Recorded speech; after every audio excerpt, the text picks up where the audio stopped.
Selamat datang kembali di Bahas Anime. Di video kali ini, kita akan membahas salah satu karakter paling misterius dan menggemparkan dalam dunia One Piece.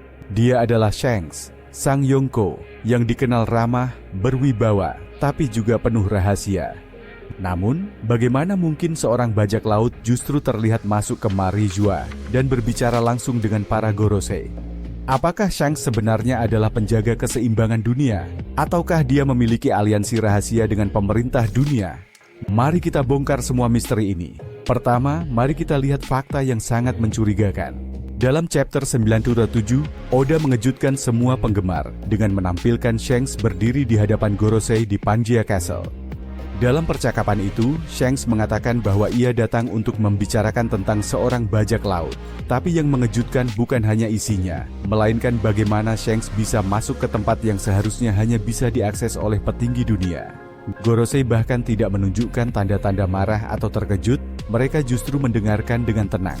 Artinya, Shanks punya izin atau hubungan khusus dengan mereka.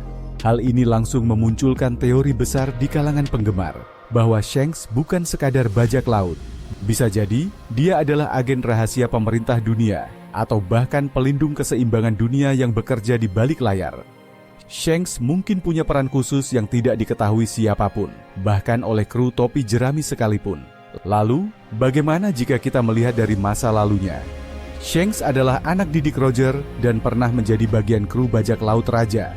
Tapi anehnya, setelah kematian Roger, dia tidak mengejar One Piece seperti kebanyakan bajak laut lainnya. Bahkan, dia tampak tidak tertarik menjadi raja bajak laut. Tujuan utama Shanks tampaknya bukan harta, tahta, atau kebebasan penuh. Dia lebih fokus pada menjaga keseimbangan kekuatan di dunia. Beberapa momen mendukung teori ini. Shanks menghentikan perang besar di Marineford dengan hanya satu pernyataan, dan semua pihak menghormatinya. Kizaru pun tidak melawan, bahkan Sengoku memilih menghormati permintaannya untuk menguburkan Ace dan Shirohige. Siapa yang bisa melakukan itu? Kalau bukan orang yang punya reputasi dan pengaruh luar biasa, bahkan mungkin punya perjanjian diam-diam dengan pemerintah dunia. Lalu, bagaimana dengan kemungkinan Shanks adalah Celestial Dragon? Ini teori gila, tapi menarik. Dalam SBS, Oda pernah mengatakan bahwa ada Celestial Dragon yang baik hati. Bisa jadi yang dimaksud adalah Shanks. Namanya memang bukan Tenryu Ubito, tapi jika dia keturunan dari keluarga bangsawan suci yang menolak hidup mewah dan memilih hidup sebagai bajak laut, maka itu bisa menjelaskan bagaimana dia bisa mengakses Marijua tanpa ditangkap. Mungkin inilah alasan sebenarnya kenapa dia bisa bertemu langsung dengan Gorosei. Kita juga tidak bisa mengabaikan kemunculan Shanks di film One Piece Red. Meski tidak 100% canon, film itu menunjukkan bagaimana Shanks bersikap seperti penjaga moral. Dia mencoba menjaga perdamaian dan menghentikan kehancuran global, bukan menyebarkan kekacauan. Bahkan ketika menghadapi musuh besar, dia lebih memilih menyelesaikannya secepat mungkin dan tanpa pertumpahan darah. Tapi tentu, semua ini memunculkan pertanyaan besar. Jika Shanks benar bekerja sama dengan pemerintah dunia, kenapa dia membiarkan Luffy, seorang ancaman terhadap sistem, melanjutkan perjalanannya? Ingat, Shanks lah yang memberi topi jerami ke Luffy dan bahkan menyelamatkannya di masa kecil. Jika dia adalah penjaga dunia, kenapa dia membantu orang yang justru bisa menghancurkan tatanan dunia?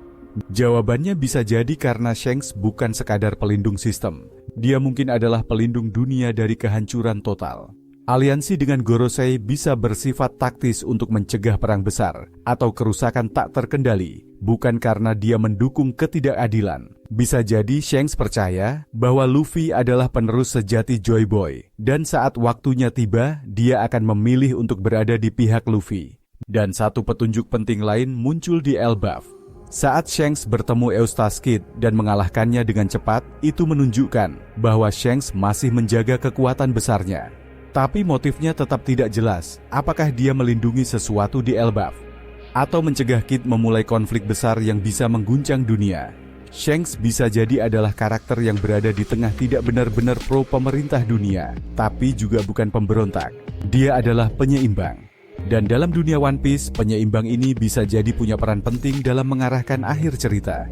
Di arc akhir, kita mungkin akan melihat siapa Shanks sebenarnya. Teman atau musuh? Pelindung atau pengkhianat? Atau justru Shanks adalah kunci yang selama ini menjaga dunia dari kehancuran total? Jadi, menurut kalian, siapa sebenarnya Shanks?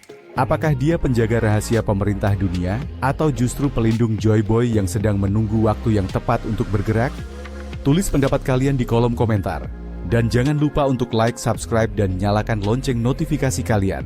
Karena Bahas Anime akan terus menyajikan teori paling menarik dan fakta tersembunyi dari dunia One Piece langsung untuk kalian.